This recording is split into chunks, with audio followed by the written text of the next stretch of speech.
So, depending on what circles of the internet you run in, you may have heard of this game, Balan Wonderworld, that's coming out next month. I personally have been highly invested in this game since it was announced, because if you don't already know, I am a big fan of the Knights series and its director, Yuji Naka. Balan Wonderworld's demo dropped on January 28th, and I played it, and I've been stewing in my feelings about it for the last couple of weeks. So today I want to give a mini review of the Balan Wonderworld demo, and hopefully convince you to give it a shot. So, for a bit of history, Yuji Naka is a big name in the games industry. He's the man behind the original Sonic the Hedgehog, as well as many other entries into that franchise, including my personal favorites, the Sonic Adventure games. Back in the 90s, he also gained acclaim for Nights into Dreams, an at the time novel game that drew from Jungian psychology and explored the player characters' psyches without using a word of text. Balan Wonderworld seems to be walking a similar route, and believe me, a gigantic Knights fan, when I say that Balan Wonderworld is firmly a spiritual successor to the Dream-focused series. Here too we find focus on internal conflict as well as aesthetic composition that feels ripped straight out of Nightopia. However, instead of a dreamy flying sim, Balan Wonderworld is a 3D platformer with musical theater panache. The game sees you navigating large obstacle courses with the help of costumes you find throughout the levels. Each gives you a unique power that the player can use freely in different worlds to aid in fighting baddies, traversing terrain, and solving puzzles. If there's one thing the Balan Wonderworld demo showed us it has, it's amazing ideas. The implementation of those ideas, however, has me a little worried. The first level, or chapter, of Balan Wonderworld feels small and simple. It's far from the sprawling, magical breadth the game seems to be going for. The demo really did not put its best foot forward. Well, this first world is ultimately a sort of tutorial level, it's boring in theme and offers no real challenge.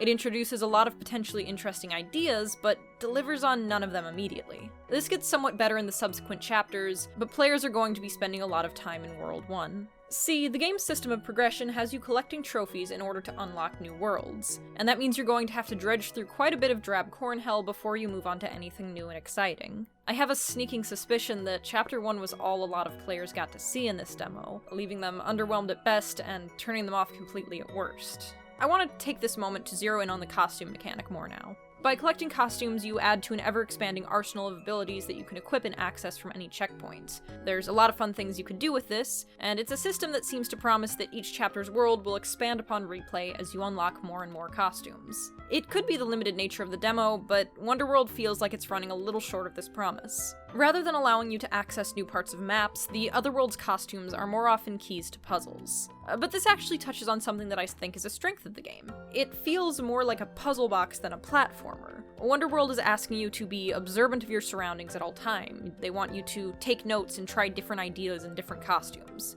Oftentimes you'll see a trophy and have no means of getting to it. Then, a world or two later, you gain a new costume and suddenly a potential solution clicks. Each time you backtrack, you have new tools at your disposal, increasing the number of puzzles you can solve and the ways you can solve them. But this all requires patience and knowing when to give up and try again later. Aspects that some will find rewarding, while others will find frustrating at the high amount of backtracking this involves. One final point on the raw gameplay.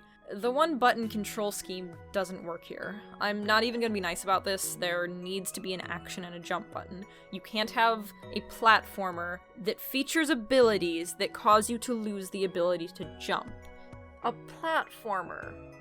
I'm worried about this, because this could really make or break the game, so I'm really hoping they change that out in the full release. Anyway, now we get to talk about something almost completely positive. The aesthetics. As expected of a spiritual sequel to Nights, Balan Wonderworld absolutely oozes personality. The opening scene alone is a gorgeously animated magical romp that gets you hyped to explore all the chapters. Leading creature Balan is electrical and fascinating to watch, on top of having a really great design. As a bi woman, this is kind of my fashion goals. Lance and all the costumes are also expertly designed and so much fun to discover. There's this floaty sheep costume in Chapter 4 that's so adorable. It's really my favorite so far, and I really want to cosplay it for some reason. On my PC, this all comes across clear as day, but sadly some of the ports of the game, mainly the Switch version, are chugging on even simple levels and have occasional errors that make the game look kinda bad. I'm hopeful that these things will be fixed by launch, but I'm still probably not going to get the Switch release as I initially intended. That just doesn't really feel like a safe bet anymore. And that's really a shame, because this seems like such a great title for the Switch. To cap things off, I want to briefly touch on the game's story. briefly because there isn't much of anything to speak of so far. There was next to no dialogue featured in the demo, so it was a bit confusing piecing together what all was going on. It seems that Wonderworld is going for a show-don't-tell approach, but in order to pull this off, I feel the game will need to provide a bit more setup and context to the events of the game. From the demo, we know very little about the player characters, Emma and Leo, and even less about Balan and Lance. Apparently a short novel concerning the events of the game is going to be released after launch, but additional materials should act like bonuses, not the only way to parse the game. Again, this issue might be exclusive to the demo.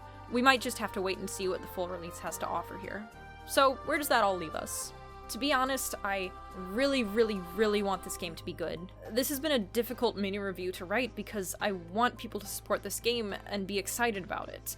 You know, I'm a huge Knights fan. As soon as I saw this, I knew this was the chance for Yuji Naka to sort of bring back those ideas, that personality.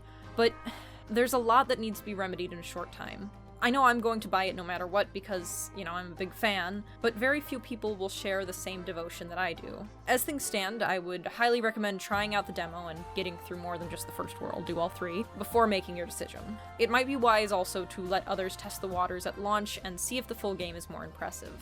At the end of the day, this game is going to find its audience. There's definitely fun to be had and a lot to explore, but it might only find success with a niche market. Right now, Balan Wonderworld feels like a fancy dessert course. It's got the presentation, the sugar, and the taste of crystallized magic, but it isn't filling, and it certainly isn't a whole meal. Frankly, it would benefit quite a bit from a delay, but with the launch date just over a month out, the chances of this happening are slim at best.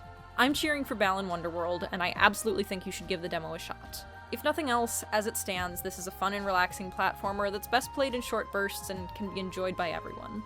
Seems like it might end up being more of a comfort game than a thoroughly engaging challenge fest. It can at least be applauded for its outstanding designs and novel ideas, though I genuinely hope the full game will deliver more for us to enjoy.